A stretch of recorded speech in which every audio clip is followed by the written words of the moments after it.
สวัสดีค่ะทุกคนวันนี้อยู่ในโหมดสาระนิดนึงนะคะ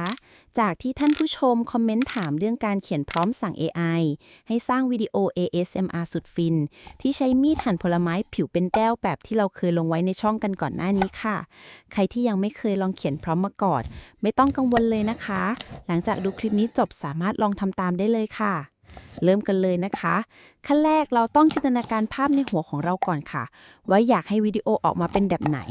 สำหรับคลิปหั่นผลไม้ผิวแก้ว ASMR สิ่งที่เราต้องการหลักๆก็คือ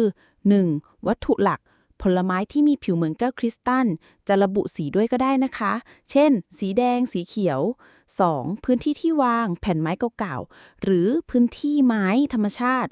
3. ผู้กระทำมือที่สวมถุงมือ ระบุสีของถุงมือได้นะคะ เช่น สีลำกำลังถือมีดที่คม 4. การกระทำค่อยๆหั่นผลไม้โดยเน้นให้เห็นรายละเอียดตอนมีดสัมผัสผิวแก้วตอนที่หั่นลงไปและตอนที่มีน้ำผลไม้ไหลออกมา 5. เสียงตอนมีดกระทบกับผิวแก้วให้ระบุว่าเป็นเสียงใสๆเหมือนแก้วและเสียงตอนหั่น 6. มุมกล้องเน้นภาพระยะใกล้แบบมาโครเพื่อให้เห็นรายละเอียดชัดเจน 7. อัตราส่วนภาพสำหรับ YouTube เราจะใช้ 16:9 นะคะขั้นที่ 2. นำองค์ประกอบที่เราคิดไว้มาเขียนเป็นประโยคภาษาที่ AI เข้าใจได้ง่ายค่ะเคล็ดลับเพิ่มเติมค่ะลองใส่คำอธิบายอื่นๆเพิ่มเติมได้นะคะเช่นแสงนุ่มนวลรายละเอียดพื้นที่คมชัดเพื่อให้ AI สร้างภาพได้ตรงใจเรามากขึ้นค่ะถ้าอยากได้ผลไม้ชนิดอื่นก็แค่เปลี่ยนคำว่าแอปเปิลเป็นชื่อผลไม้ที่ต้องการได้เลยนะคะ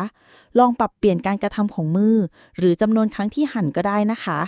มาดูตัวอย่างพร้อมภาษาไทยที่ใช้และแปะไว้ใต้คลิปแล้วนะคะคอมเขียนไว้ว่าผลงานชิ้นเอกความละเอียด 8K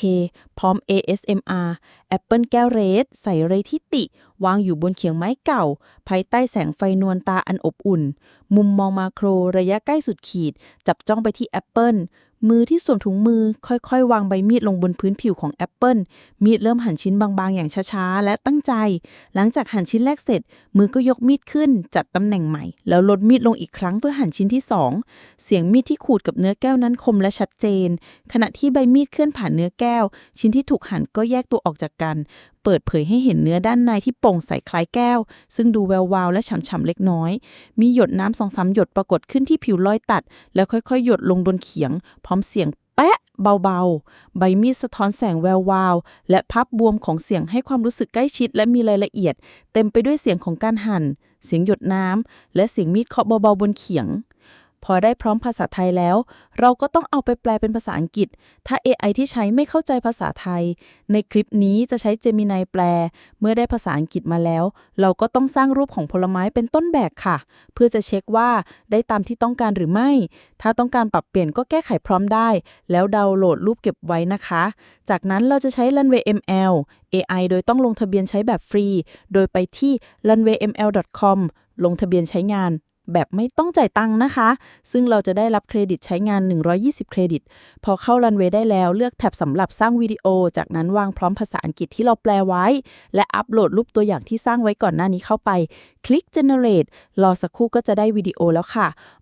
การสร้างวิดีโอแบบฟรีจาก Runway ML จะไม่มีเสียงและจะถูกหักประมาณ25เครดิตต่อ1ไฟล์วิดีโอนะคะหรือถ้ามีบัญชี Google One แบบรายเดือนอยู่แล้วก็สามารถนำเอาพร้อมและรูปตัวอย่างไปใช้ใน Google Gemini หรือ Google for AI ได้เลยในคลิปนี้จะลองใช้บน Google Gemini นะคะให้เปิด Gemini แล้วเลือกเป็นโหมดวิดีโอ with VO แล้ววางพร้อมเพื่อสร้างวิดีโอได้เลยสำหรับบัญชี Google One แบบรายเดือนจะมีค่าใช้จ่าย750บาทต่อเดือนก็จะได้รับสิทธิ์ใช้ Gemini ที่จะสามารถสร้างวิดีโอได้วันละ3วิดีโอและ Google for AI ได้เดือนละ 1,000 เครดิตการสร้าง1ไฟล์วิดีโอจะมีให้เลือกใช้แบบ10 20และ100เครดิตต่อ1ไฟล์วิดีโอตามคุณภาพและฟังก์ชันการใช้งานโดยสูงสุดก็จะสามารถสร้างวิดีโอได้100ไฟล์ต่อเดือนค่ะจากทั้งหมดนี้เราอาจจะคิดว่าทุกอย่างจะได้ผลลัพธ์อย่างใจใช่ไหมไม่เลยค่ะจะมีความคลาดเคลื่อนออกไปจากที่เราคิดแต่ไม่ต้องตกใจไปนะเป็นเรื่องปกติค่ะฉะนั้นการที่จะได้วิดีโอที่สมบูรณ์ในครั้งเดียวสำหรับเราที่เพิ่งเริ่มต้นอาจจะต้องมีการปรับแก้ไขพร้อมหลายครั้งจนกว่าจะได้วัตถุหลักที่ต้องการมุมกล้องแสงเงาการเคลื่อนไหวที่สมบูรณ์และน่าพอใจเรื่องนี้ต้องค่อยๆเพิ่มความเชี่ยวชาญในการเขียนพร้อมและความเข้าใจในตัว AI ที่เราใช้งานจะทำให้ได้วิดีโอที่ต้องการได้มากขึ้นค่ะ และขั้นตอนต่อไปหลังจากที่เราได้วิดีโอ ASMR จาก AI แล้ว เราสามารถนำไปใช้งานต่อได้หลากหลายเลยค่ะ ลองเอาไปทดลองใช้กันดูนะคะ ถ้ามีคำถามอะไรเพิ่มเติมหรืออยากให้ทำคลิปแบบไหนก็คอมเมนต์ไว้ได้เลยนะคะ คลิปไหนที่พอจะทำได้ก็จะเอามาลงไว้ให้ทุกคนได้ดูค่ะ แล้วเจอกันใหม่คลิปหน้านะคะ บ๊ายบาย